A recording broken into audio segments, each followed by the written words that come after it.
విదేశీ ఆల్బమ్స్లో వినిపించినట్టుగా మన రికార్డింగ్స్లో ఎందుకు ఆ క్వాలిటీ రావడం లేదు అని ప్రశ్నించుకొని శోధించి మరీ అఖండ విజయాన్ని సాధించినటువంటి music director Shri A R Rahman గారు. కంప్యూటర్లో ఉండే చిప్స్ కన్నా ఆయన బ్రెయిన్లో చిప్స్ ఎక్కువ ఉన్నాయి అంటే అది అతిశయోక్తి కానే కాదు. ఒక స్కెలిటన్కి అవయవాల్ని అమర్చి ప్రాణం పోయడం ఒక అద్భుత సృష్టి అనుకుంటే రెహమాన్ గారు స్వరపరిచిన ప్రతి ఒక్క పాట ఒక అద్భుతమైనటువంటి సృష్టి. ప్రియురాలు పిలిచింది చిత్రంలోని దోబూచులాటేలరా అనే పాట రెహమాన్ గారి టెక్నికాలిటీస్కి ఒక మెచ్చుతునక. ఆ పాటని అప్పుడు సినిమా కోసం పాడింది చిత్రగారైతే ఇప్పుడు కూడా పాడుతుంది ఆవిడే. సాధారణంగా ఆవిడని వేదిక మీదకి ఆహ్వానిద్దాం.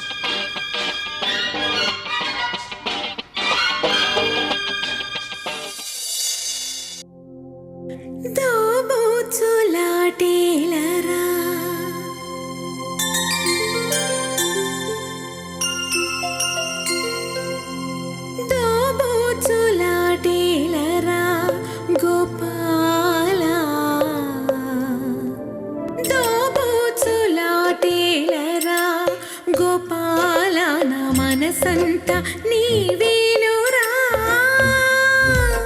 దోబూచులాటేలరా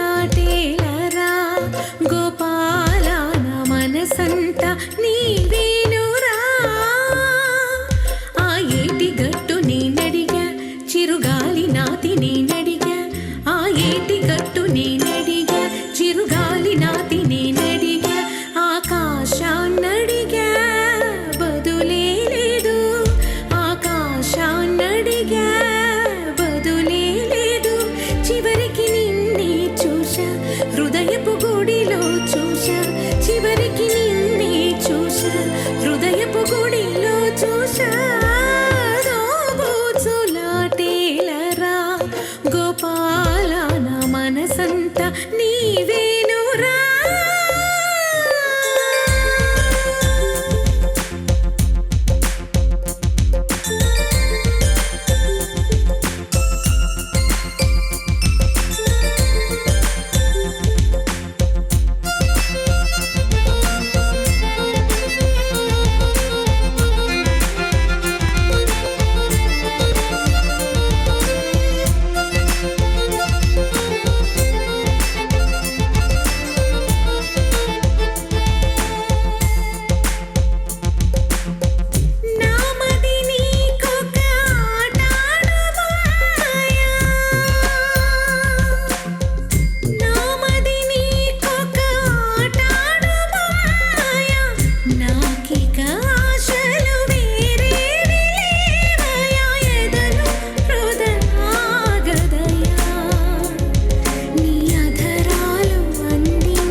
కడలిలాడినా గాని నీవన్నే మారలేదేమి, పాల కడలిలాడినా గాని నీవన్నే మారలేదేమి.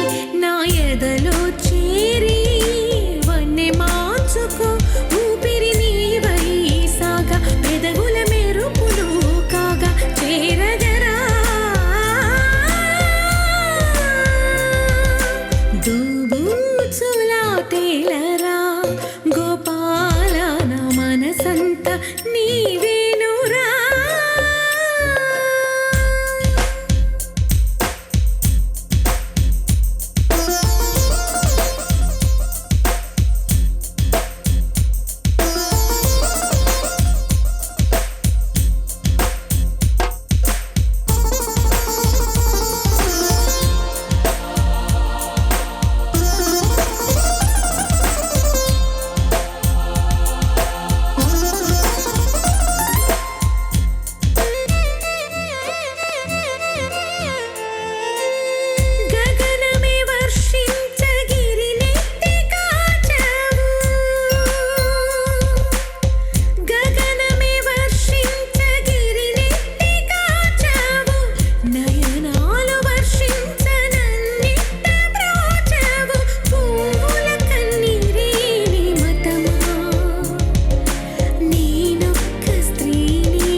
మరి మూగ కాదు నా వయసు నా ఊపిరిలోనా ఊపిరి నీవై ప్రాణం పోనీకుండా ఎప్పుడు నీవే అందా కాపాడరా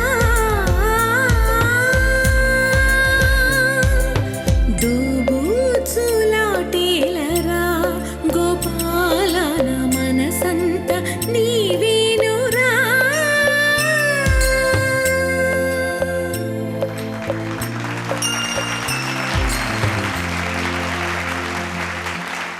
చిత్ర గారు, మీ పాట వింటుంటే ఈ ప్రోగ్రాము స్వరాభిషేకంలా లేదు, అమృతాభిషేకంలాగా ఉంది. చిత్ర గారిని ఇన్స్పిరేషన్గా తీసుకుని ఎంతోమంది కొత్త సింగర్స్ ఉన్నారు. మరి చిత్ర గారికి ఎవరైనా ఇన్స్పిరేషన్ కలిగించిన సింగర్ ఉన్నారా మీరు ఈ ఫీల్డ్కి రాకముందు? మేము ఆ పేరు వినాలనుకుంటున్నాము. ఉన్నారు, తప్పకుండా ఉన్నారు. నేను పుట్టినరోజు నుంచి నేను వింటున్నది ఎస్పెషలీ 2 సింగర్స్. ఓకే. జానకి గారు, సుశీల గారు, లతాజీ, ఆశాజీ, వాణియమ్మ గారు. వాళ్ళ పాటే విని నేను పెరిగొచ్చాను. ఓకే. చిత్ర గారు ఇంత తెలుగు మాట్లాడడం నేను ఇదే మొదటిసారి వినడం. ఎప్పుడైనా ఏమైనా అడిగితే ఆవిడ చాలా చిరుమందహాసంతో దాటేస్తూ ఉంటారు. కానీ ఈసారి స్వరాభిషేకంలో మాత్రం వీలైనన్ని సార్లు మాట్లాడిద్దాం. Thank you.